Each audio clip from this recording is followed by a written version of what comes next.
of the character as I could. And then the time that I had to prepare in my bedroom before I went in, I just tried to jack into an aura of the character, because I could only go with my instincts at that point, because I didn't have a director helping me. I didn't have direction. So I ran with a lot of instincts and got as close to what I thought was a good representation of the character as possible. So I went in on tape, and I also decided, just for the heck of it, that I would chomp on some chewing gum, because I thought it was a really Percy thing to do. Like, just disregard for any authority whatsoever. So I sat down, and Mally started taping the audition, and I'm chomping on this gum. And about halfway through the audition, I don't know what compelled me, but I spit out the gum. And then we continued on with the audition. Well, I found out later that when Mally was showing Frank the audition tapes, and I wasn't the only one on this tape, by the way, she was taping other hopefuls as well.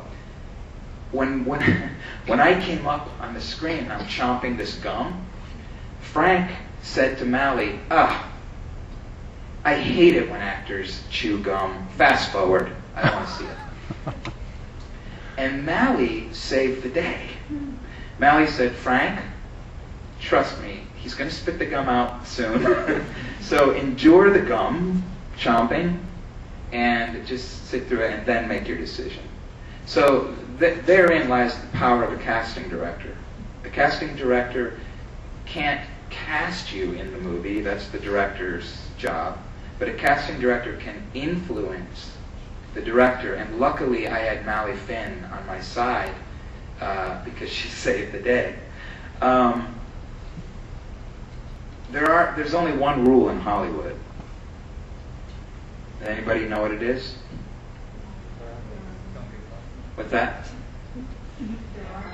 That's it. There are no rules. You need to just run with your instincts and hope for the best. So after Mally showed the tape, Frank called me in to audition for him in person. And I decided, I had a teacher a long time ago tell me that if you go in for an audition and they call you back and they don't give you notes or ask you for adjustments, just do the same thing, because they liked what you did. Otherwise, Mally would have been on the phone saying, okay, Frank liked what you did, but here's the deal. Don't chew gum. Do this, do that, don't do this, don't do that. And then you can take those adjustments. Well, I didn't get any notes, so I decided to do the exact same thing, except my manager had had a conversation with Mally, and Mally had told him about the gum chewing incident with Frank. And my manager called, and my manager said, don't chew gum. And I said, I'm chewing gum. My manager said, don't chew gum. So we fought about that. And I actually chewed gum all the way up to the studio, and I spit it out before I went in. I had chickened out. But I just continued to prepare as I did for the first one with the accent. I went in. Frank's the kind of director that works with you. So he gave me notes, and I took them. I think auditioning is a learned thing.